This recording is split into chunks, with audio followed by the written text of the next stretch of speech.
Hi everyone, I'm Jiaxun Cao, a third-year undergrad student from Duke Qingyang University. On behalf of myself and my co-authors Qingyang, Zhuo, Wang, and our advisors Dr. ELC and Dr. Tong, I'm presenting our paper, DreamVR, Curating an Interactive Exhibition in Social VR through an Autobiographical Design Study. Virtual exhibitions have a long history to trace in terms of the concept and technologies. Technically, virtual museums originated when hypertext became popular. Later, interactive multimedia technologies such as CD-ROMs provided greater access to images, videos, and audio. However, multimedia technologies were largely flawed in content organization and updating efficiency. Compensating for these flaws, the emergence of web technologies enabled museums to deliver and archive information via websites. However, web-based virtual museums have been criticized for limited interaction and navigation techniques. Besides, audiences have little freedom of navigation in the structured order of content. With few interaction and navigation techniques, web-based virtual museums can provide limited embodiment. Prior work highlights embodiment as a critical aspect for audiences to engage with cultural heritage in virtual worlds. To provide more embodiment and immersion, VR is a salient technology. Virtual museums in VR are usually deployed via two technical approaches, cinematic VR and 3D VR. Cinematic VR refers to VR scenes with 360-degree videos or images captured by a series of cameras. Although the cinematic VR approach demonstrates realistic environments, it mainly adopts simple branching narratives and hardly offers agency for users to actively explore. In contrast, 3D VR provides more interactivity and agency by simulating real-time 3D graphical environments, where users can freely explore and interact with virtual objects. While these 3D VR virtual museum examples have better interactivity, they simply replicate the physical venues without many novel techniques or strategies that best suit the VR medium. That being said, studies on virtual museums as an independent novel experience instead of an extension or substitution of physical museums still need to be further explored. As a body of prior work has suggested, social interactions compensate for the weakened embodied experience of virtual exhibitions. Combining the benefits of 3D VR and social interactions, social VR refers to a set of applications where users can socialize through VRHMD.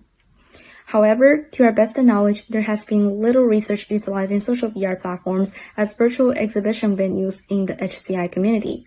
Despite little scholarly work on social VR as an exhibition venue, some recent exhibitions in the virtual worlds have received attention from the public. For example, a VRChat world named the Chinese Memes Museum. This virtual museum assembles a large number of 3D artifacts that demonstrate the development of Chinese internet culture. It also has many novel interaction techniques such as stereo audio guides that simulate real-life effects. Besides, its great sociality has been widely praised, such as allowing up to 20 audiences to visit the museum, take pictures, and have fun together in the same instance at the same time. In summary, although the growing social VR research agenda in HCI has covered many facets of social activities, its practices in virtual exhibition venues have been largely unexplored. Since social VR supports social interactions that are beneficial for enhancing embodied knowledge in virtual museums, we are motivated to study these three research questions. What are the promises and challenges of curating virtual exhibitions compared to physical exhibitions? What strategies do curators employ in response to the challenges of curating virtual exhibitions? What strategies can effectively engage audiences in virtual exhibitions? This study consists of three phases: expert interviews, an autobiographical design study, and a user study. Study 1 aims to answer the first two research questions by conducting expert interviews. Our expert interviewees pointed out many three promises of virtual exhibitions compared to physical exhibitions. First, virtual exhibitions are free of limitations from physical properties such as budget, space, time, etc. As E2 noted, in my virtual museum, I put some waterfalls and streams, which are expensive to maintain in real life. Also, I put fireworks at the end of the virtual museum and some planes. You don't need to worry about maintaining these things in the virtual museum. Second, virtual exhibitions can provide audiences with enhanced experiences in appreciating born digital artworks such as VR paintings. By born digital artworks, we mean artworks created entirely through digital interventions, such as AI-generated paintings, VR paintings that use tools such as Google Toothbrush, and 3D models created with software such as Blender. Many of our interviewees believe that to maximize the presentation of born digital artworks, presenting them in virtual mediums would be the most ideal. Third, audiences can have novel social experiences in virtual exhibitions. As noted by the experts, over the past decade of the boom in social media, museums and exhibitions have gradually become social occasions. As such, designing for social interactions has become increasingly important for exhibitions. Virtual exhibitions can create new social experiences while novel interaction techniques, such as immersive and embodied interactions enabled by VR HMDs. According to the curator of the Chinese Memes Museum in VRChat, there are many two important novel interaction techniques in virtual museums. First, when touring around a museum, friends can point to artworks for each other and experience artwork together. Second, interactions that mimic real-life social experiences, such as the stereo effect in VRChat, can provide audiences with immersion. There are also some challenges of virtual exhibitions. First, a lack of adaptation strategies to curate virtual exhibitions when learning from physical exhibitions. When curating virtual exhibitions, many details must be adjusted when learning from physical exhibitions. Also, for curators with years of experience in physical curation, a large part of the communication workflow changes when switching to virtual curation. Instead of communicating with the instruction team, virtual curators need to know how to communicate with programmers and coordinate the whole digital process. Second, technical issues such as curators' lack of skills in programming, game engines, 3D modeling, and high demand for audiences, network environments, and devices. Third, a lack of highlight in the necessity and unique benefits of virtual exhibitions compared to physical exhibitions.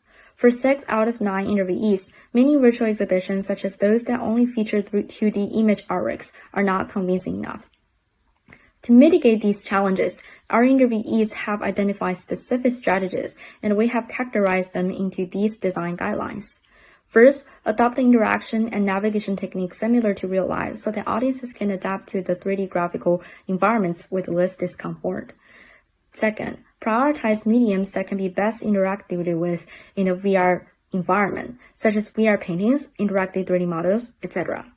Third, make adaptations when learning from physical exhibitions, such as avoiding branching or return routes to reduce spatial disorientation in VR.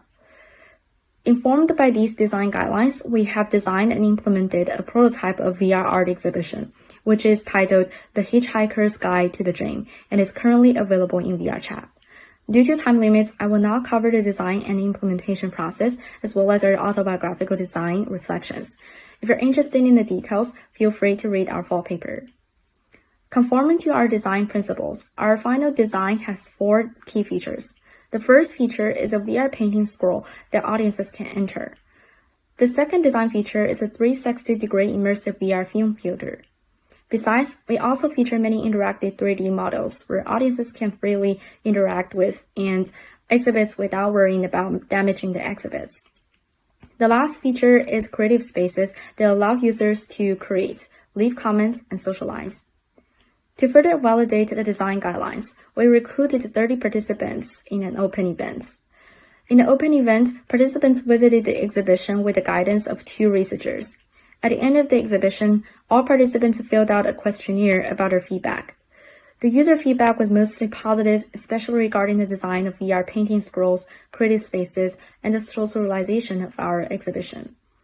21 participants left a very positive comment, such as, "I've never had such a great exhibition experience before." We also asked about their favorite features. The top one most liked the feature is being able to enter the VR paintings and interact with objects in the paintings. The top 2 feature is the creative spaces. Participants also give some suggestions and complaints, many about how difficult and troublesome it was to use VRChat for the first time and their network connection issues. There are also some other interesting findings and implications in this study. Please feel free to read them in our full paper. Also, if you feel like trying out the VR art exhibition prototype in VRChat, feel free to scan the QR code and begin your journey. Thank you.